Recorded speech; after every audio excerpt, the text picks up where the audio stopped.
We were promised a revelation. We were promised a message that would haunt Jim Bob Duggar for the rest of his life. For months, the rumors have been swirling in the darkest corners of the forums and among the insiders who whisper in the back alleys of reality TV production. We thought the final blow would be loud. We thought it would be a scream, a curse, or a public meltdown that would shatter the carefully curated image of the big house. It was none of those things. It was quieter and infinitely more terrifying. The lost sister, the one we have been calling Juliet, looked straight into the lens of a 4K camera and delivered the 3 words that effectively end the Duggar patriarch's reign. This wasn't just a statement, it was a detonation. It was the moment the fog lifted and the empire built on silence began to crumble in real time. What you are about to hear changes the timeline of everything we thought we knew about the family, the finances, and the alleged abuse. If you want to be on the right side of history as this empire collapses, and if you want to see the evidence that the mainstream media is too afraid to touch, you need to hit that like button right now.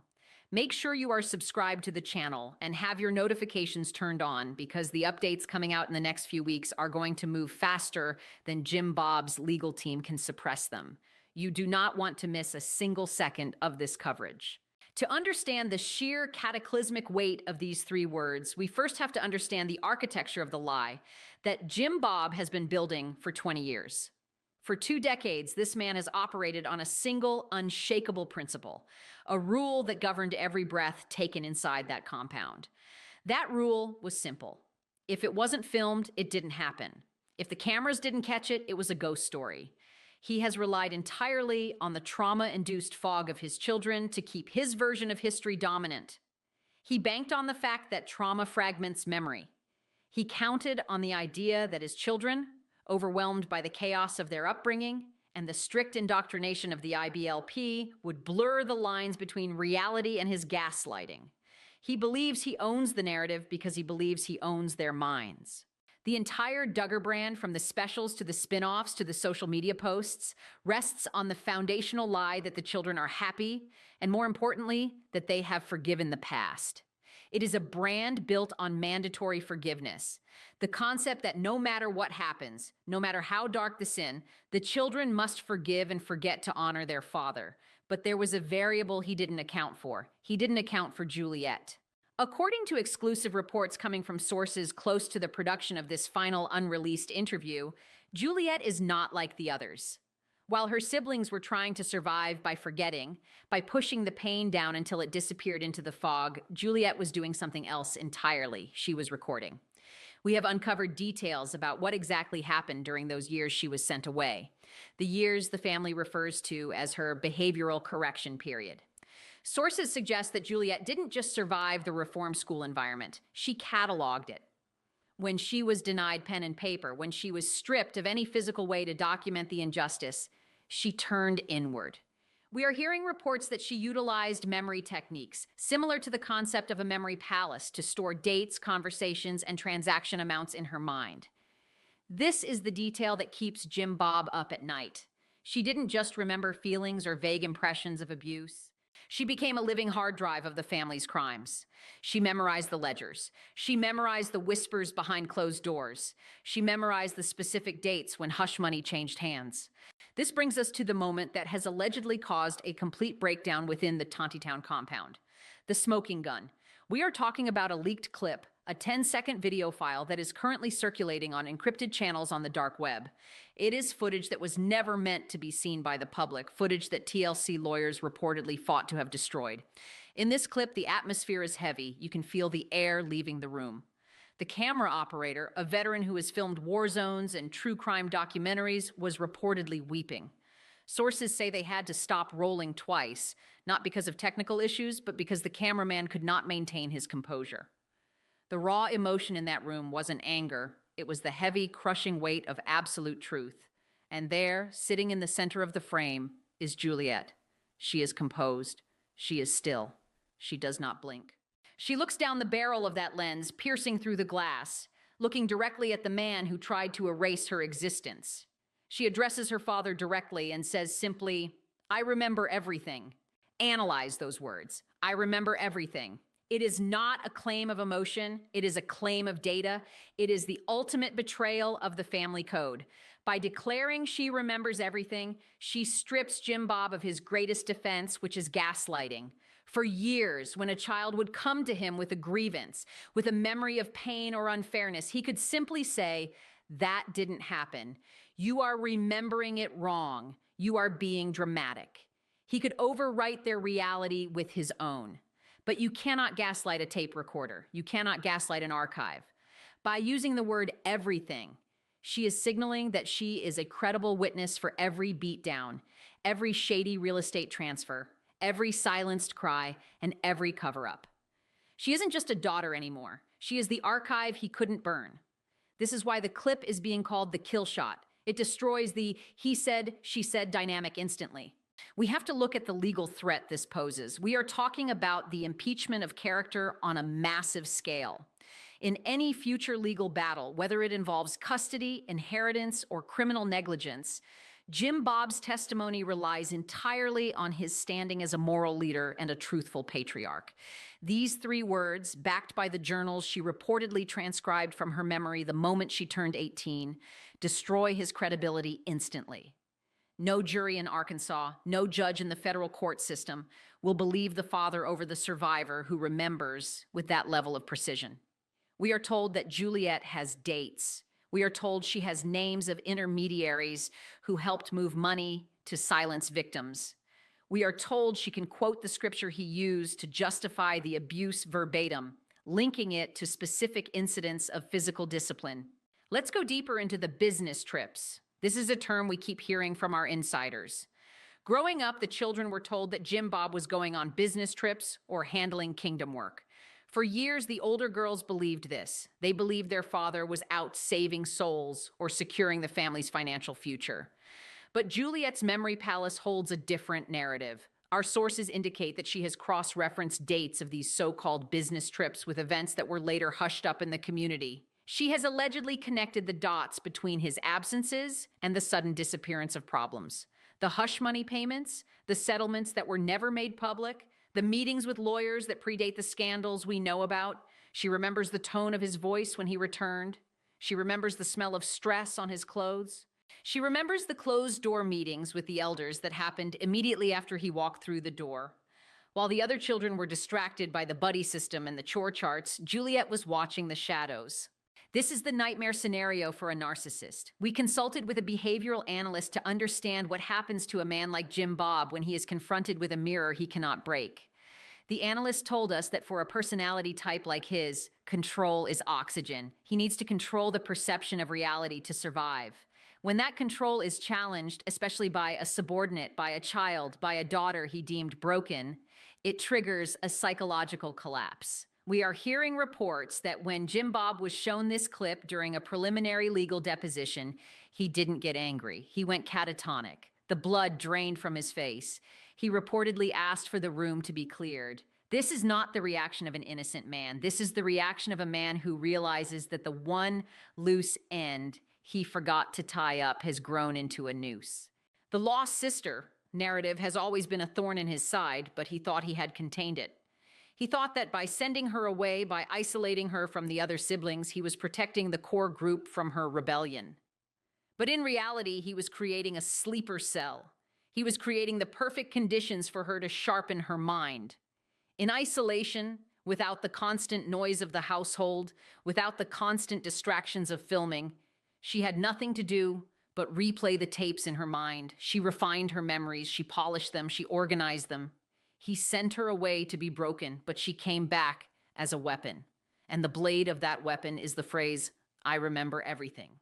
There is a theory circulating among the most dedicated sleuths in our community that Juliet's memory extends to the dark money of the IBLP. We know the Duggar finances are a labyrinth of LLCs, real estate trusts, and nonprofit loopholes. It is designed to be confusing. It is designed to hide assets. But if Juliet was present during the kitchen table conversations, if she was the quiet child in the corner pretending to read while Jim Bob discussed tax strategies and donor lists, she could hold the key to a federal investigation. There are rumors that she has recalled specific numbers, specific amounts that were transferred under the guise of charity that were actually used for legal defense funds long before the Josh scandals broke news. If she has these numbers stored in her memory and if she has put them on paper, Jim Bob isn't just looking at a reputation hit. He is looking at the IRS. He is looking at fraud charges. He is looking at prison. The betrayal felt by the family patriarch is total. You have to remember, in his twisted worldview, children are assets. They are extensions of his ego. They exist to serve the brand. For a child to not only leave, but to actively document the downfall is Luciferian in his eyes. It is the ultimate sin. And the fact that she did it with such composure is what shakes him. If she were screaming, if she were hysterical, he could paint her as unstable. He could say, "Look at my poor crazy daughter, she needs help." But she wasn't screaming. The clip shows a woman who is terrifyingly sane. She is calm, she is articulate, she is precise. That composure makes her dangerous because it makes her believable. The crazy daughter defense won't work when the daughter is the calmest person in the room. We also need to talk about the timing of this revelation. Why now? Why did Juliet choose this specific moment to look into the camera and drop the guillotine? Some insiders speculate that she was waiting for the NDA to expire. Others believe she was waiting for the other lawsuits to weaken Jim Bob's defenses. But there is a darker theory, a theory that suggests she was waiting for him to make a specific move. We have heard whispers that Jim Bob was planning a comeback. He was planning a rebrand, a new show, a way to wash the stain of the past few years off the family name. He was shopping a pilot around to minor networks, pitching a show about redemption and rebuilding. Juliet knew this. She knew that as long as he thought he could get back on TV, he was dangerous. So she waited until he was vulnerable, until he had hope, and then she cut the feed. "I remember everything" is not just a statement of fact. It is a blockade. It is her way of saying, "You will never be on a screen again without me being the shadow behind you." The reaction from the other siblings is the next piece of this puzzle we need to decode. The foundational lie was that the children are happy and have forgiven. But if Juliet remembers everything, she remembers what happened to them too. She remembers things they have forced themselves to forget. This makes her a threat not just to Jim Bob, but to the delicate ecosystem of denial that the other siblings live in. We are hearing that the release of this clip has caused a fracture in the family that can never be healed. Some of the siblings are terrified of what she knows. They are terrified that she will drag their suppressed trauma into the light. But others, the ones who have slowly been pulling away, the ones wearing pants, the ones drinking alcohol, the ones moving to California, they are reportedly quietly celebrating.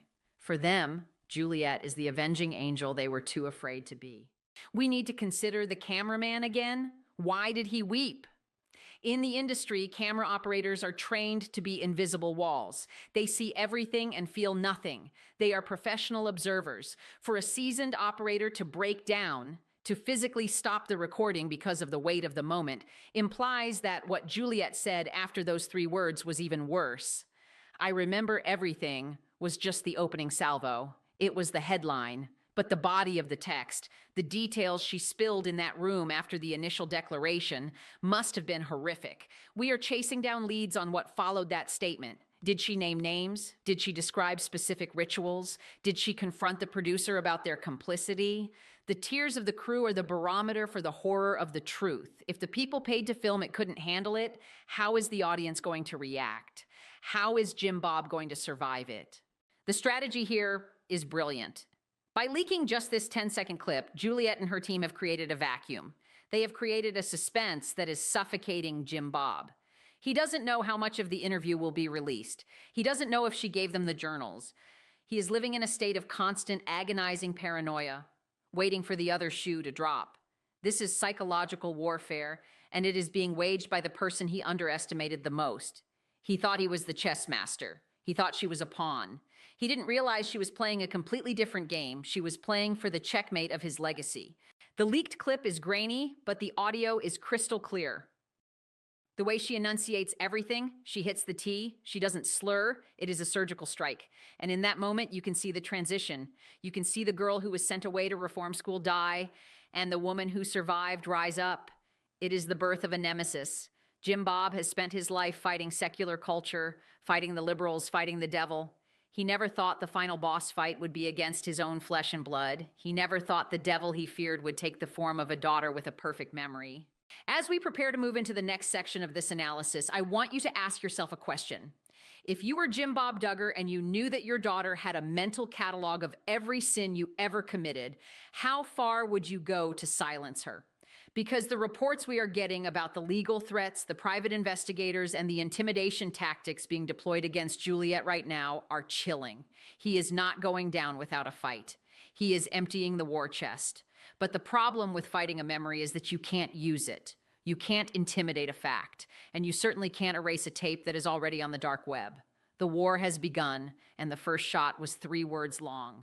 The war has begun, and the first shot was 3 words long. But to understand why the artillery is being fired now, we have to look at the battlefield itself. We have to look at what happened in the days immediately following the recording of that segment. We are receiving reports from neighbors near the compound and from individuals who monitor the flight logs of the family's private aircraft that the activity level at the big house has shifted from quiet desperation to full-blown panic mode. We are talking about lights on at 3 in the morning in the office wing of the house. We are talking about a parade of black SUVs with tinted windows arriving and departing at odd hours. Vehicles that do not belong to family members, but match the descriptions of high-priced crisis management firms and aggressive legal teams based out of Little Rock and Washington, D.C. Jim Bob is not sleeping. How could he?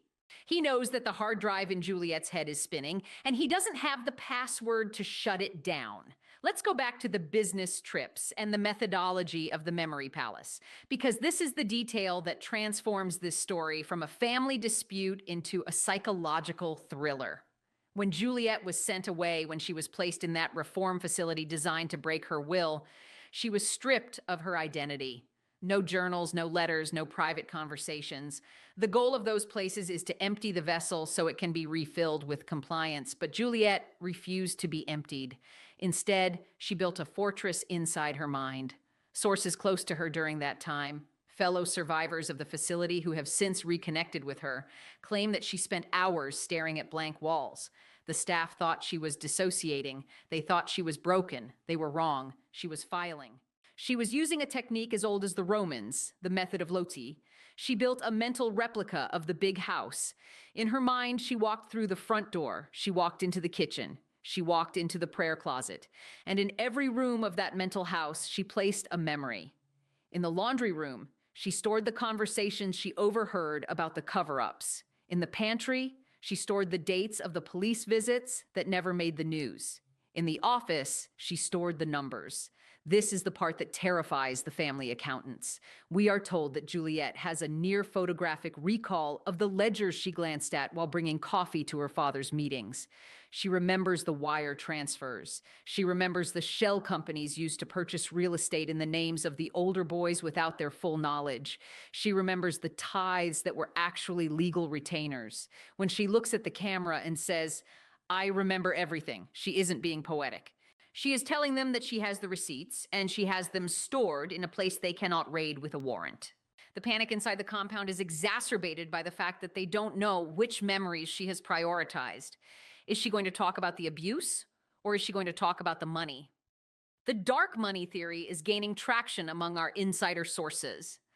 For years, we have speculated about how the family sustains its lifestyle now that the TLC gravy train has derailed. We know about real estate, but the math doesn't always match. There are gaps. Juliet fills those gaps. If she decides to speak about the tax evasion strategies she witnessed, strategies that rely on religious exemptions being stretched to their absolute breaking point, she could bring down the entire financial infrastructure of the IBLP adjacent network. This is why Jim Bob's reaction was so visceral. He can survive a moral scandal. He has survived a dozen of them. He cannot survive a forensic audit triggered by a credible whistleblower who knows exactly where the bodies are buried because she helped dig the holes. Let's focus on the overlooked protagonist again, the camera operator. We need to understand the gravity of a seasoned professional breaking down. We did some digging into the production crew rumors. This wasn't a rookie cameraman fresh out of film school. The rumors suggest this was a guy who has shot for Intervention, a guy who has shot for heavy true crime docuseries. He has seen addiction, he has seen violence, he has seen the worst of humanity through a viewfinder. And he didn't flinch, but he flinched at Juliet. Why? Because of the dissonance. The horror of what she was describing was amplified by the calmness of her delivery. When someone screams about trauma, you can distance yourself. You can say, that's a tragic, emotional outburst. But when someone describes systematic psychological torture with the same tone they would use to order a sandwich, it bypasses your defenses. It hits you in the gut. We are told that during the segment where the cameraman wept, Juliet was describing a specific correction ritual. We won't go into graphic detail here to protect our community guidelines, but it involved the systematic isolation of a child, not for hours, but for days. It involved the withholding of affection as a weapon. It involved the twisting of scripture to make the child believe that their natural desire for autonomy was a demonic influence that had to be starved out. The cameraman, a father himself, reportedly had to set the camera down on the tripod and walk out of the room to vomit.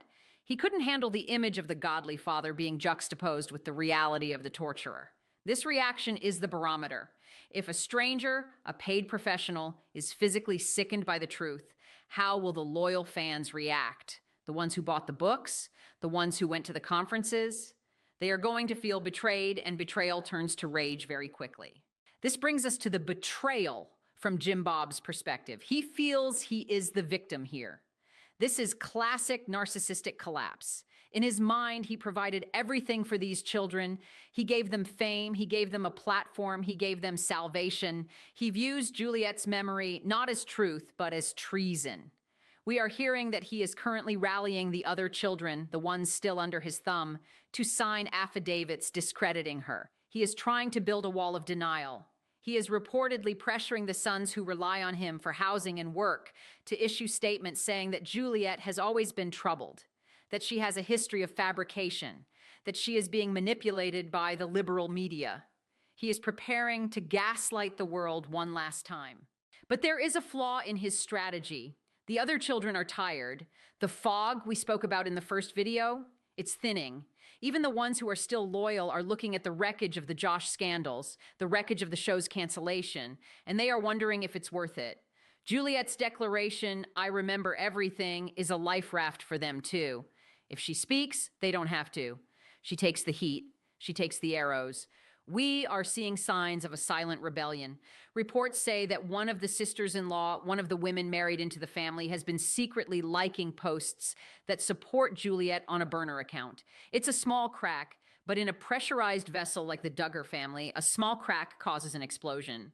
The legal threat is not just about civil suits, it is about the destruction of the moral leader persona in the court of public opinion, which is the only court that matters for their brand.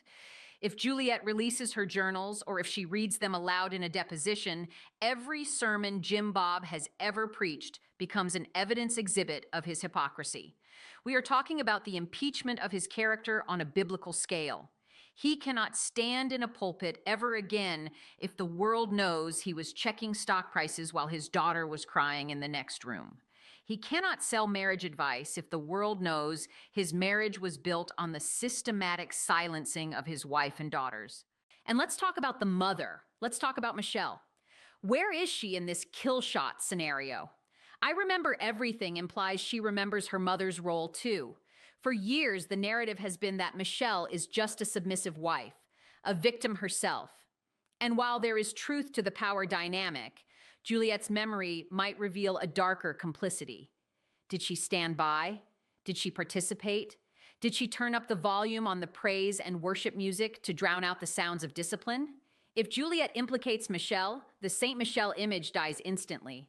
The soft voice, the wide eyes, the baby voice, it all gets revealed as a mask. Sources say Michelle is currently indisposed, resting, or on a retreat. Translation: she is being hidden away because she is a liability. She cannot hold up under cross-examination. She cannot hold up under the gaze of a daughter who remembers. The business trip's memory palace also contains the networking, the political favors. The Duggar family was deeply entrenched in Arkansas state politics. They had friends in high places. They had judges, sheriffs, and councilmen over for dinner. If Juliet remembers the conversations that happened over tater tot casserole, she could be holding leverage over elected officials. This expands the blast radius. It's not just the Duggars who are sweating, it's everyone who ever used the Duggars for clout. We have heard rumors of friendly advice being sent to the family from political figures advising them to settle, to shut this down, to make Juliet go away quietly. But how do you make someone go away when the internet is watching? The smoking gun clip is just the tip of the iceberg. We have to ask, who leaked it? Who had access to the raw footage of an unreleased interview? It wasn't Jim Bob. It wasn't TLC who wanted to wash their hands of the liability. It had to be someone inside the production, or perhaps Juliet herself. If she leaked it, it's a power move. It's a warning shot. She is saying, I have the footage. I have control. Come at me, and I release the rest. This shifts the power dynamic entirely. For the first time in her life, Juliet is the one holding the remote control. She is editing the narrative. There is a terrifying theory circulating on the specialized forums that investigate the IBLP. The theory is called the Red Notebook. It is believed that during her time away, Juliet didn't just memorize, she managed to smuggle out a physical record, a small notebook hidden in the lining of a suitcase or buried and retrieved later. If this physical evidence exists, it corroborates the memory palace. It turns hearsay into hard proof. We have seen cryptic emojis on her social media, a red book, a pen, a lock. Is she signaling that she has the physical proof? Jim Bob's lawyers are reportedly demanding discovery of any documents she intends to publish. They are terrified of the Red Notebook. They want to burn it, but you can't burn something if you don't know where it is. The psychological state of Jim Bob right now can be described as cornered animal. We are seeing reports of him lashing out at the few staff members left. He is paranoid about bugs in the house. He is reportedly sweeping the rooms for listening devices. He suspects everyone. He suspects the cleaning crew. He suspects the son-in-laws. He is living in a prison of his own making. The irony is palpable. He spent his life trying to create a fortress to keep the world out, and now he is trapped inside it with the ghosts of his own actions. And what about the audience? You, me, we are part of this. We watched the show. We contributed to the ratings that gave him the power to build this empire. Juliet knows this. When she looks into the lens, she isn't just looking at Jim Bob. She is looking at us. She is saying, you watched the fairy tale, now watch the horror movie. She is holding us accountable for our consumption. I remember everything includes the times the cameras were rolling and we didn't see the signs. It challenges us to look closer. It challenges us to stop scrolling and start listening.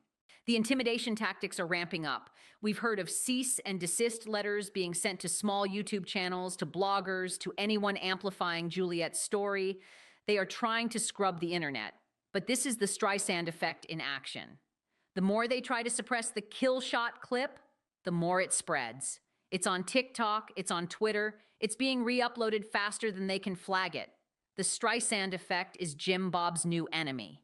He doesn't understand the internet. He thinks he can control it like he controls a church congregation. He is wrong. The internet is the one place he has no dominion, and Juliet is a digital native. She knows how to play this game. Let's talk about the news framing I mentioned earlier. We have to be careful. Jim Bob's team is planting fake stories. They are planting stories that Juliet is demanding millions of dollars, that she is writing a tell-all for money, that she is struggling with substance abuse. These are classic smear tactics. They want to discredit the witness before she takes the stand. They want you to believe she is bitter and greedy. But look at the clip again. Look at her eyes. That isn't greed. That is resolved. That is the look of someone who doesn't care about the money. She cares about the burning down of the structure. She is an arsonist of the truth. Do not fall for the smear campaign.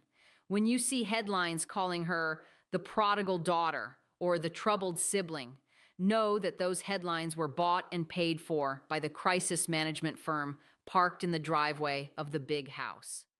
We need to analyze the specific phrasing of I remember everything one more time. It's comprehensive. It covers the pre-show era, the rice and beans era, the era before the mansions and the planes. This is the era Jim Bob protects the most fiercely because it is the origin story. He sells the story that they were poor but happy, struggling but faithful. But if Juliet remembers that era as one of deprivation, of neglect, of cold nights and hungry bellies, it destroys the romantic poverty narrative. It reveals that the neglect started long before the cameras arrived. It reveals that the abuse wasn't a byproduct of fame. It was the foundation of the family structure. Fame just gave it a budget. The memory palace she built is not just a list of crimes. It is a map of the relationships. She remembers who was kind. She remembers who was cruel. She remembers who looked away. This is why the siblings are silent. They are waiting to see where they fall in her memory. Are they the villains or the victims in her story? They don't know. And that uncertainty is keeping them paralyzed. They can't attack her because she might have dirt on them. They can't support her because they are terrified of Jim Bob. They are checkmates. As we move toward the final conclusion of this saga, we have to look at the exit strategy. Does Jim Bob have one? Usually men like him have a go bag. They have an account in the Caymans. They have a plan B, but sources say he doesn't. He truly believed he was untouchable. He believed God was on his side. He didn't plan for the fall because he didn't believe gravity applied to him. This lack of an exit strategy makes him dangerous. He has nowhere to run. He has to fight. And a narcissist with nowhere to run will burn the house down with everyone inside rather than let someone else take the keys. We are witnessing the slow motion demolition of a cult of personality. And the wrecking ball is a soft-spoken young woman who refused to forget. In the next part, we are going to bring in the body language expert.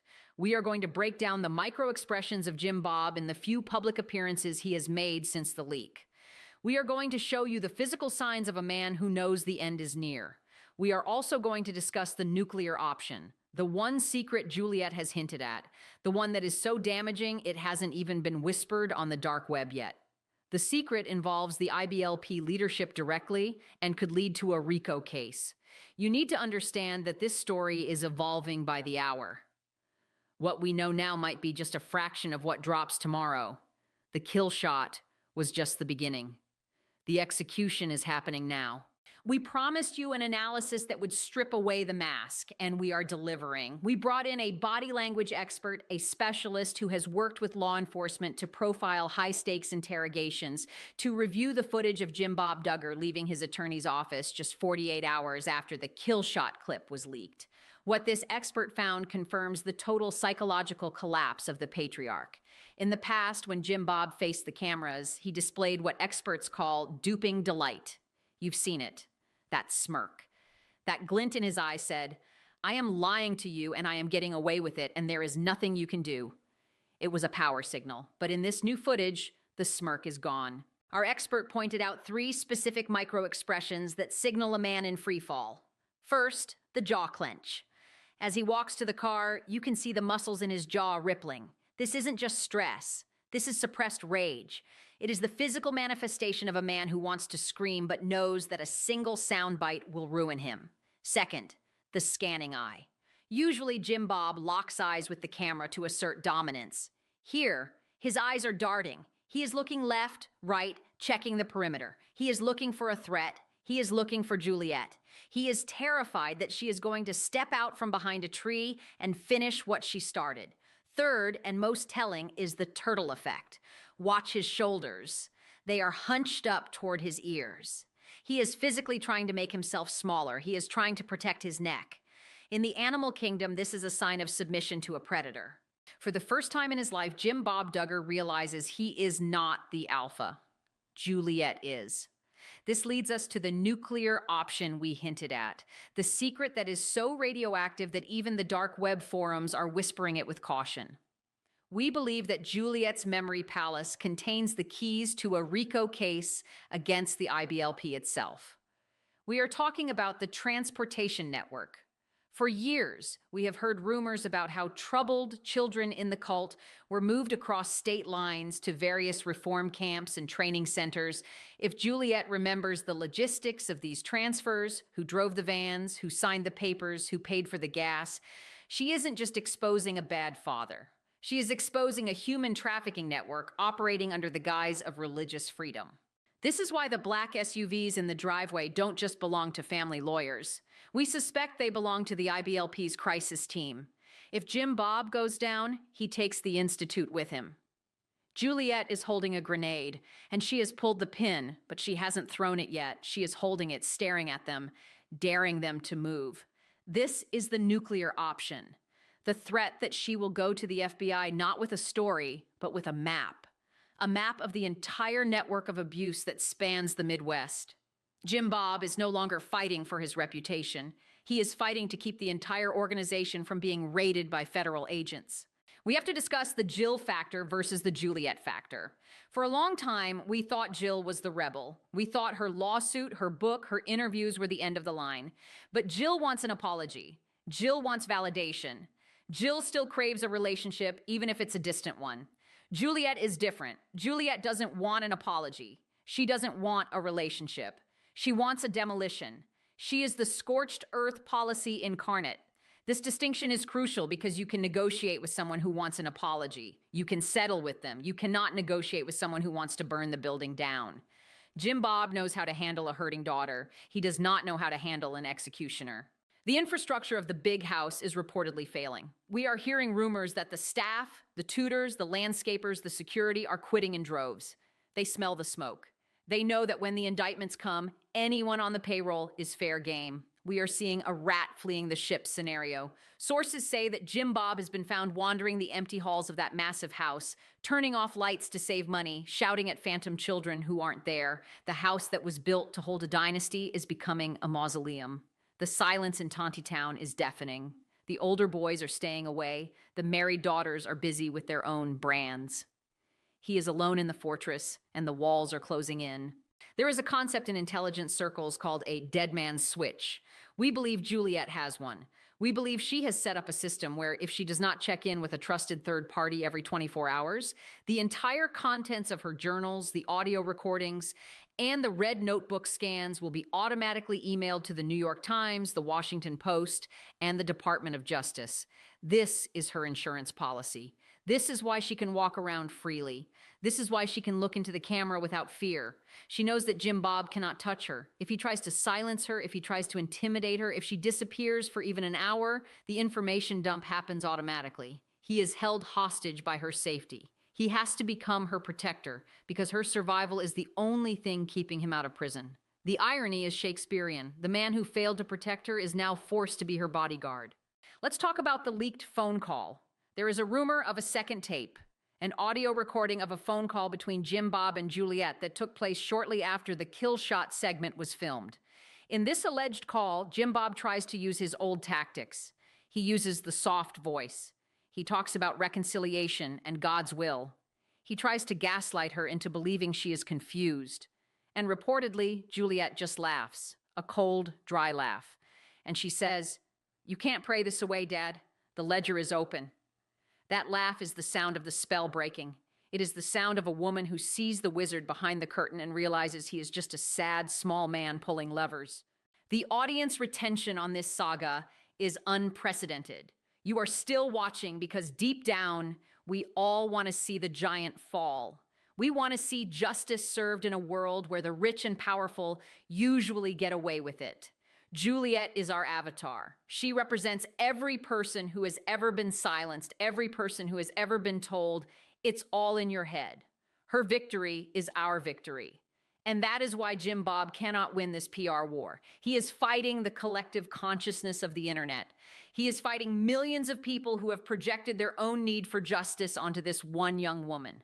We are entering the endgame. The legal teams are exhausted. The money is drying up. The secrets are leaking like water from a rusted pipe. We predict that within the next 30 days, one of two things will happen. Either Jim Bob will announce a sudden retirement due to health reasons, a classic exit strategy for disgraced leaders, or the indictments will drop. There is no middle ground anymore. The "I remember everything" clip destroyed the middle ground. We need to be prepared for the counterattack, the news, the bots. You will see comments on this video and others like it claiming that Juliet is a liar, that this is all AI generated, that the Duggars are being persecuted for their faith. These are not real people. These are paid shills. These are reputation management bots hired to muddy the waters. Do not engage with them. Do not let them distract you. Keep your eyes on the facts. Keep your eyes on the timeline. Keep your eyes on Juliet. As we close this deep dive, I want you to imagine the scene inside the big house tonight. Imagine Jim Bob sitting in that office, surrounded by filing cabinets that contain 20 years of secrets. He is looking at the phone. He is waiting for it to ring. He is terrified it will be a reporter, and he is terrified it will be the police. But mostly, he is terrified it will be her, the lost sister, the one he threw away, the one who came back with a memory like a steel trap. This is the end of the era of silence. The kill shot has been fired and the target has been hit. It's just a matter of time before the giant falls. If you want to be here when he hits the ground, if you want to see the exclusive updates on the RICO investigation and the analysis of the second tape the moment it leaks, you know what to do. Smash that like button until it breaks. Subscribe and turn on all notifications. Share this video with everyone you know who used to watch 19 Kids and Counting. Wake them up. Tell them the truth is here. We will not stop digging. We will not stop reporting. We will not let them bury this. Juliet remembers everything, and now, so do we. Stay tuned. The next update will change everything.